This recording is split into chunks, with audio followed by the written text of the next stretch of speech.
श्री गणेशाय नमः।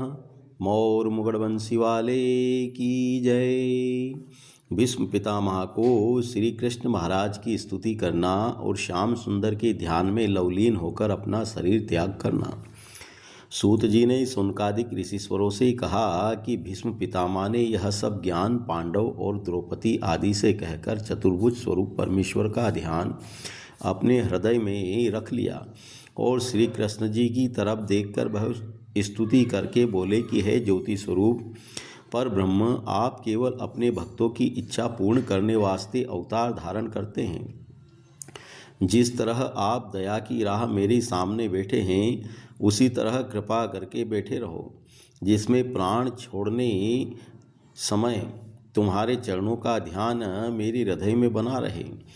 आप सबसे पहले थे, वह महाप्रलय में भी तुम्हारा नाश न होकर आपकी माया से उत्पत्ति व पालन व नाश तीनों लोक का होता है।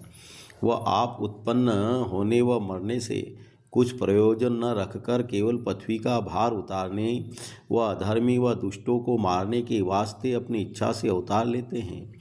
वह तुम्हारे अवतार लेने का यह कारण है कि जिसमें संसारी लोग आपकी सांवली सूरती मोहिनी मूर्ति का ध्यान जो सब गुणों से भरी है अपने हृदय में रखे, वह पापों से छूटकर भवसागर पार उतर जावे। वह तुम्हारी दया व कृपा अपने भक्तों पर इतनी है कि अर्जुन अपने भक्त की प्राण की रक्षा करने वास्ते उसके सारथी होकर आप आगे बैठे और अर्जुन को अपने पीछे बैठा ला। जिस समय में चोखे चोखे बाण अर्जुन पर चलाता था उस समय काल भी उन बाणों के सामने होता तो भाग जाता। सो आपने अर्जुन की रक्षा करके उन तीरों से बचाया और उन बाणों का घाव अपने अंग पर उठाया। सो मेरे बाणों के घाव से तुम्हारी सांवली सूरती पर रक्त के छींटे मूंगे के समान ऐसे शोभायमान दिखलाई देते थे जिसकी शोभा वर्णन नहीं हो सकती। वह आप अर्जुन को इस वास्ते धैर्य देते जाते थे जिसमें उसका पराक्रम कम न हो, और आपके चंद्रमुख टेढ़े टेढ़े घुंघर वाले बाल कैसे सुंदर मालूम देते थे, जैसे काले काले भंवरे कमल के फूल का रस चूसते हैं। वह तुम्हारे मुखारबिंद पर धूल उड़कर पड़ने और पसीना होने से कैसा मालूम देता था, जैसे फूल पर ओस की बूंद रहती है। और वह पसीना तुम अपने पीताम्बर से पहुँचकर दाहिने हाथ कूड़ा व बाएं हाथ में रास घोड़ों की लिए हुए रथ को जल्दी से मेरी तरफ दौड़ाते थे। सो मैं चाहता हूँ कि वही स्वरूप आपका मेरी आँखों में बसा रहे। वह तुम्हारे कमल रूपी चरण मेरे हृदय से बाहर न जावे।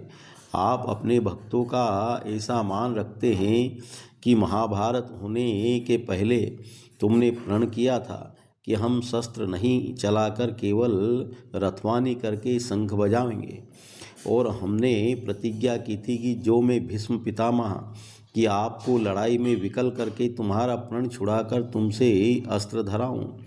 सो अपने भक्त पक्ष की राह से विचारा कि मेरा प्रण छूट जावे तो संदेह नहीं, पर मेरे भक्त की प्रतिज्ञा न छूटे।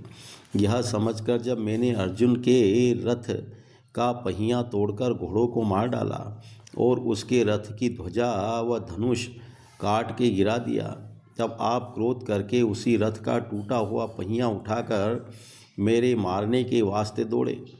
उस समय तुम कैसे सुंदर मालूम देते थे, जैसे श्याम घटा बिजली के साथ बड़े धूमधाम से चढ़े दौड़ते समय तुम्हारा पीताम्बर जो ओढ़े थे पृथ्वी पर गिर पड़ा। उसके गिरने का यह कारण है कि जब आपने प्रतिज्ञा छोड़कर शस्त्र धरा, पृथ्वी यह समझकर मारे डर के कांपने लगी कि श्याम सुंदर ने मेरा भार उतारने वास्ते अवतार लिया है, कहीं वह भी अपना प्रण न छोड़ देवे। पृथ्वी के हृदय की बात तुमने जानकर उसको धैर्य देने वास्ते अपना पीताम्बर गिरा दिया कि तू मत डर, अपने भक्तों का प्रण रखने के वास्ते मैंने अपनी प्रतिज्ञा छोड़ी है, तेरा भार हम उतारेंगे।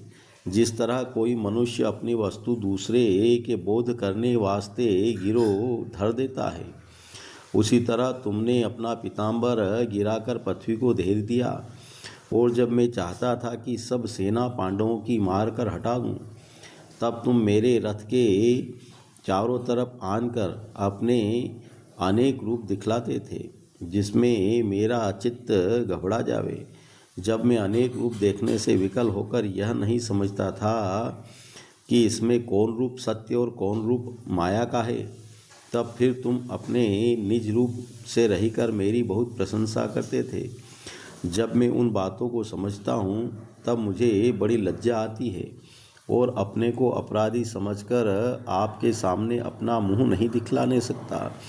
आप दयालु अपने भक्तों का ज्ञान देकर उनका मनोरथ पूर्ण करने वाले हैं, इसलिए तुमने मुझे जो मरने के निकट पहुंचा था बिना बुलाए आनकर अपना दर्शन दिया।